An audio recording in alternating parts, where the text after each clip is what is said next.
മുഖ്യമന്ത്രിയുടെ ഓഫീസിനും ബോംബ് ഭീഷണി. ഇമെയിൽ വഴി തന്നെയാണ് സന്ദേശം. അനന്തകൃഷ്ണൻ വിവരങ്ങളുമായി ചേരുകയാണ്. അനന്തൻ, തുടർച്ചയായ ഇത്തരം ഭീഷണികൾ ഉണ്ടാകുന്നു. പക്ഷേ മുഖ്യമന്ത്രിയുടെ ഓഫീസിനും ക്ലിഫ് ഹൗസിനും അടക്കം ഭീഷണി എന്ന് പറയുന്നത് ഗൗരവത്തോടെ കാണേണ്ടുന്ന ഒരു സാഹചര്യമാണ്. ഇതിന്റെ സോഴ്സ് കണ്ടുപിടിക്കാൻ കഴിയാതെ പോകുന്നത് എന്തുകൊണ്ടാണ്? നമുക്ക്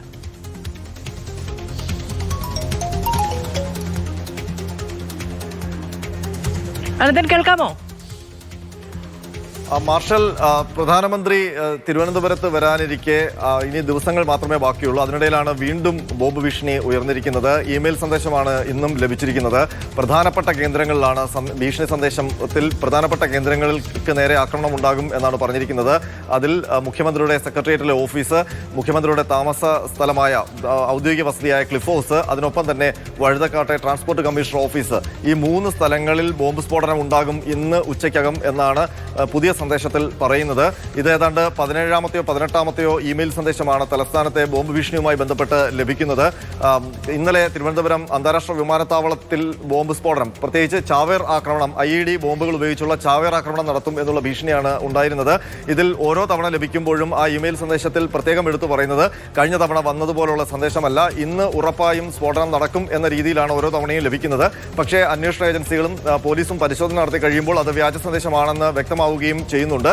പക്ഷേ ഇന്ന് ഇപ്പോൾ മുഖ്യമന്ത്രിയുടെ ഓഫീസിനും, അതായത് സംസ്ഥാനത്തിന്റെ പ്രധാനപ്പെട്ട ലൊക്കേഷനുകളിൽ തന്നെ ബോംബ് ഭീഷണിയാണ് ഉയർന്നിരിക്കുന്നത്.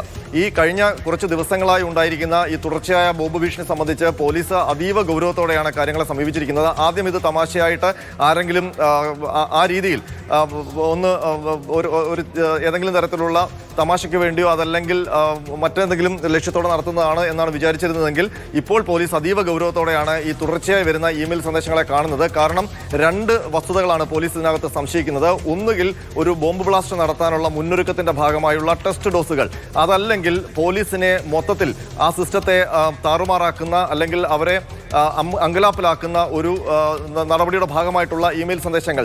രണ്ടും ദേശവിരുദ്ധമാണ്. 2 നടപടികളും അത് വലിയ ഗൗരവത്തോടെയാണ് പോലീസ് കാണുന്നത്. ഇതിൽ ഏറ്റവും വലിയ അപാകത സംഭവിച്ചിരിക്കുന്നത്, അല്ലെങ്കിൽ പോലീസിനൊരു വീഴ്ച സംഭവിച്ചിരിക്കുന്നത് സൈബർ വിങ്ങിനാണ്. കാരണം ഈ തുടർച്ചയായി 10, 15, 16 ഇമെയിൽ സന്ദേശങ്ങൾ ലഭിച്ചിട്ടും അതിലെ കണ്ടന്റ് ഏകദേശം ഒരേ രീതിയിലായിരുന്നിട്ടും അതിന്റെ ഉറവിടം കണ്ടെത്താൻ ഇതുവരെ സൈബർ പോലീസിന് കഴിഞ്ഞിട്ടില്ല. അതിൽ സംസ്ഥാന ഇന്റലിജൻസിനും IBക്കും വലിയ അമർഷമുണ്ട്. കാരണം പ്രധാനമന്ത്രി കേരളത്തിൽ വിഴിഞ്ഞം പോർട്ടിന്റെ കമ്മീഷനിങ്ങിനായിട്ട് വരാൻ ഇനി ദിവസങ്ങൾ മാത്രമേ ബാക്കിയുള്ളൂ. അതിനിടയിൽ പോലീസ് സംവിധാനത്തെ മൊത്തം അങ്കലാപ്പിലാക്കിക്കൊണ്ട് ദിവസവും ഇങ്ങനെ ഈ ബോംബ് ഭീഷണി ഉയർത്തുന്ന ഇമെയിൽ സന്ദേശം വരുന്നതിൽ രഹസ്യാന്വേഷണ വിഭാഗങ്ങൾക്ക് അവരുടെ സുരക്ഷാ ക്രമീകരണം ഒരുക്കുന്നതിൽ വലിയ ആശങ്കയുണ്ട്. ഇതുവരെ ഉണ്ടായ ഭീഷണി സന്ദേശങ്ങളെല്ലാം വ്യാജമായിരുന്നു. എന്തെങ്കിലും തരത്തിലുള്ള ആക്രമണ പദ്ധതിയൊന്നും അതിന് പിന്നിൽ ഉണ്ടായിട്ടില്ല. പക്ഷെ നിരന്തരം ഈ ഭീഷണി ഉണ്ടാകുമ്പോൾ ഇത് വളരെ ഈ ഒരു സിസ്റ്റത്തെ അങ്കലാപ്പിലാക്കാൻ വേണ്ടി മാത്രം ഉണ്ടാകുന്നതാണ് എന്ന് വിചാരിക്കാൻ കഴിയുന്ന സാഹചര്യമുണ്ടോ? നിരന്തരം ഭീഷണികൾ ഉണ്ടാവുകയും അത് സംഭവിക്കാതിരിക്കുകയും ചെയ്യുന്ന സമയത്ത് സിസ്റ്റം ഒന്ന് കുറച്ച് അയവ് വരുത്തും എന്ന നിലയ്ക്കുള്ള എന്തെങ്കിലും ചിന്ത അല്ലെങ്കിൽ അത്തരം ഗൂഢപ്രവർത്തനങ്ങൾ എന്തൊക്കെയാണ് പോലീസ് കണക്കുകൂട്ടുന്നത്? മാധു, ഇതിലുള്ള ഒരു പ്രശ്നം എന്ന് പറയുന്നത് ഈ സിസ്റ്റം ലൂസ് ആവുന്നതല്ല, എല്ലാ ദിവസവും സിസ്റ്റം എൻഗേജ്ഡ് ആകുന്നു എന്നുള്ളതാണ് പ്രശ്നം. കാരണം ഒരു ബോംബ് സ്ഫോടന നടത്തും എന്നുള്ള ഒരു ഭീഷണി സന്ദേശം ലഭിച്ചു കഴിഞ്ഞാൽ പ്രോട്ടോകോൾ അനുസരിച്ച് അതിന് ഫുൾ ഫ്ലെഡ്ജഡ് ആയിട്ടുള്ള പരിശോധനകൾ ആവശ്യമാണ്. അപ്പോൾ ഓരോ ദിവസവും ഇപ്പോൾ വഞ്ചൂർ കോടതിയിൽ 2 തവണയാണ് ഭീഷണി സന്ദേശം ലഭിച്ചത്. ഈ 2 തവണ ലഭിച്ചപ്പോഴും മണിക്കൂറുകളോളം ബോംബ് സ്ക്വാഡും പോലീസും സുരക്ഷാ വിഭാഗവും പരിശോധന നടത്തി. അത് കോടതി നടപടികളെ തടസ്സപ്പെടുത്തുകയാണ് മണിക്കൂറുകളോളം. കളക്ടറേറ്റിൽ സ്ഫോടനം പറഞ്ഞുകൊണ്ട് സന്ദേശം ലഭിച്ചു. കളക്ടറേറ്റിന്റെ പ്രവർത്തനം മണിക്കൂറുകളോളം തടസ്സപ്പെട്ടുകൊണ്ടാണ് പരിശോധന നടക്കുന്നത്. അത് പിന്നീട് കടന്നൽക്കുത്തിൽ കലാശിച്ചു. ഇന്നലെ തിരുവനന്തപുരം വിമാനത്താവളത്തിൽ ബോംബ് ഭീഷണി ഉണ്ടായപ്പോൾ CISFും വലിയതുറ പോലീസും ബോംബ് സ്ക്വാഡും ഒക്കെ ഇറങ്ങി മണിക്കൂറുകളോളം അവിടെ യാത്രക്കാരെ തടഞ്ഞു നിർത്തി അടക്കം പരിശോധനകൾ നടത്തേണ്ടി വന്നു. അപ്പോൾ ഈ സന്ദേശം ലഭിക്കുന്ന മാത്രയിൽ മുഴുവൻ സിസ്റ്റവും അതിനുവേണ്ടിയുള്ള പരിശോധനയ്ക്കും തിരച്ചിലിനുമായി ഇറങ്ങുമ്പോൾ ഒരു 1, 2, 3 മണിക്കൂറിലത്തേക്ക് ഏത് സ്ഥലത്താണോ ഭീഷണി ഉള്ളത് ആ സ്ഥലം പാരലൈസ്ഡ് ആകും എന്നുള്ള കാര്യം ഉറപ്പാണ്. അപ്പോൾ സിസ്റ്റത്തെ മുഴുവൻ താറുമാറാക്കിക്കൊണ്ടിരിക്കുകയാണ് ഈ സന്ദേശങ്ങൾ എന്നുള്ള കാര്യത്തിൽ ഒരു സംശയവുമില്ല. അപ്പോൾ ഇത് എന്തിന്റെ മുന്നൊരുക്കം? മറ്റൊന്ന്, ഈ ലഭിച്ച ഇമെയിൽ സന്ദേശങ്ങളിലൊക്കെ പ്രകടമായ ഒരു കോമൺ ഫാക്ടർ ഉള്ളത് അതെല്ലാം തമിഴ്നാട് രാഷ്ട്രീയമൊക്കെ പരാമർശിച്ചുകൊണ്ടുള്ളതാണ്. അതിനൊപ്പം തന്നെ തീവ്രവാദ സ്വഭാവത്തിലുള്ള പരാമർശങ്ങളുമുണ്ട്.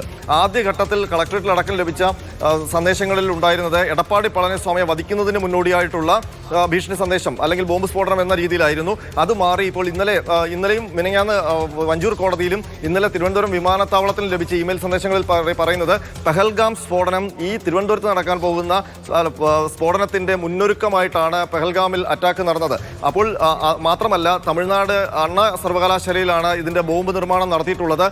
ഒരാഴ്ച മാത്രമേ വേണ്ടി വന്നുള്ളൂ ഈ ബോംബ് നിർമ്മിക്കാൻ. അത് വളരെ ഫലപ്രദമായി ഞങ്ങൾ അവിടെ സ്ഥാപിച്ചു കഴിഞ്ഞു എന്ന രീതിയിലും അതിനൊപ്പം തന്നെ തമിഴ്നാടുമായി ബന്ധപ്പെട്ട ചില പരാമർശങ്ങളും അതിലുണ്ട്. ഇന്നലെ വന്നത് മദ്രാസ് ടൈഗേഴ്സ് എന്ന പേരിലായിരുന്നു, ഒരു യാസർ എന്ന് പറയുന്ന ഒരാളുടെ അക്കൗണ്ടിൽ നിന്നാണ്. പക്ഷേ ഈ പോലീസ് മനസ്സിലാക്കുന്നത് ഈ ഇമെയിൽ സന്ദേശങ്ങളെല്ലാം വരുന്നത് ഡാർക്ക് വെബിൽ നിന്നാണ് എന്നുള്ളതാണ്.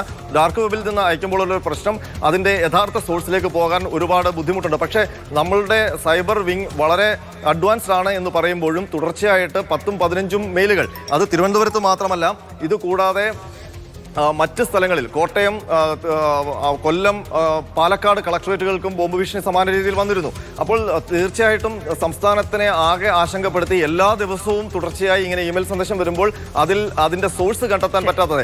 ഏതായാലും ഒരേ കേന്ദ്രത്തിൽ നിന്നുള്ള ഇമെയിൽ സന്ദേശമാണ് ഈ വരുന്നത് എന്നുള്ള കാര്യം അതിന്റെ ഭാഷാ പ്രയോഗത്തിലും അതിലെ കണ്ടന്റുകൾ പരിശോധിക്കുമ്പോൾ പോലീസിനും വ്യക്തമാകുന്നുണ്ട്.